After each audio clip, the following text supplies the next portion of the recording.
this Ishmaelite daughter, Basmat, will attract the Notzrim, get them interested.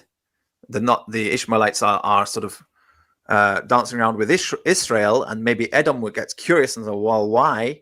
They'll be attracted by the Ishmaelite doctrine and be jealous, and they'll want to take the Ishmaelite doctrine at least. So even though they wouldn't come all the way back to Judaism, they won't be completely lost.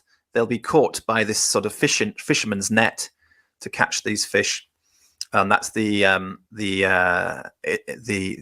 Torah Dom. Okay, so there are actually many allegories we can use to refer to this. All right, then, are there any more examples from the New Testament concerning this?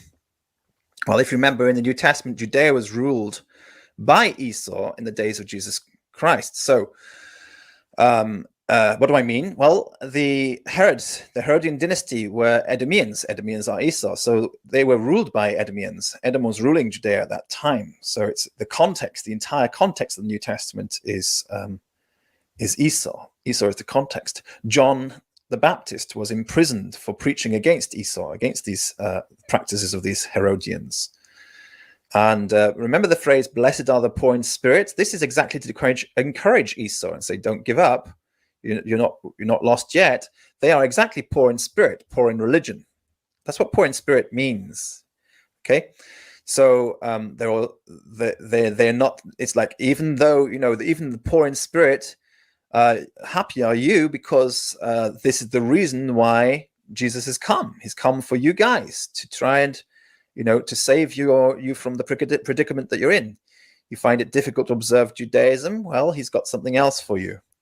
And he's here to split you off from Israel. So blessed are you who are poor in spirit. This is an encouragement to Esau. Of course, the story of the prodigal son parable, the prodigal son parable is also to encourage Esau, Notzrim, to make teshuvah. Maybe they'll make teshuvah. If they don't make teshuvah, then at least they've got the Ishmaelite approach, which is coming. They can be Hasidei Umat Ha'olam at least. Then also the centurion's faith. The centurion is considered a Gentile. He's not considered Israel. And Jesus says, I haven't seen such faith in Israel. And so this is about the Hasidei Umat Ha'olam. And then the Kunarian references in the story, in the Canaanite woman's story, are about Hasidei Umat Ha'olam. She refers to herself as a dog. Actually, the word is used, Kunarion. This is a domestic dog, a house dog, a family dog, as opposed to a kuon, which is a wild dog. The wild dogs are condemned in another passage, but here the Canaanite woman is making reference to Kunarion, house dogs. And this is actually a reference to the Hasidei Umat Ha'olam. I'm going to speak about it a little bit more later.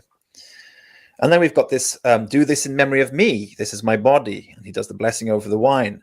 This is the Havdalah, or the Melav Malkah, which he tells his disciples to do in memory of him, rather than doing Kabbalat Shabbat. It's kind of strange. Why does he tell them to do the end of Shabbat in memory of him, or the end of the Yom Tov in memory of him, rather than the sanctification of the day in memory of him? So this is an interesting thing. This is also all about this project. This is actually relevant to this project as well. The unbroken bones refer to this too. When they came to, and they found Jesus had been, when he was dead already, they didn't break his bones. This unbroken bones is made a reference to the Passover lamb, whose bones should not be broken. And there is a reference there in the Rashbi. Rashbi makes a point of pointing out that this is because those bones should be thrown to the dogs, or to the Kunarion, the house dogs.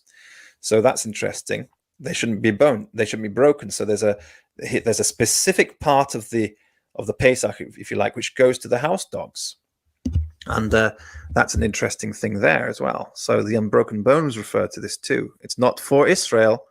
The unbroken bones are not for Israel. They're the part with which Jacob are not allowed to eat, but the house dogs are allowed to enjoy them. The specific part of the Passover lamb, which is reserved for Kunarion, the one which the Canaanite woman refers to when she says even the dogs are allowed to eat the scraps that fall for the master's table or the children's table. So there's that unbroken bones thing. Clearly, Jesus of Nazareth is the unbroken bones. He's not the flesh of the lamb. He's the unbroken bones. which is for the Umat Ha'olam, for the nations of the world. And then, Be'ezrat Hashem, we will cover. I mean, with God's help, we will cover all of the New Testament and the Quran on this channel in time. But give us a few years, all right? Bit by bit, we'll cover the whole thing and explain the whole thing to you.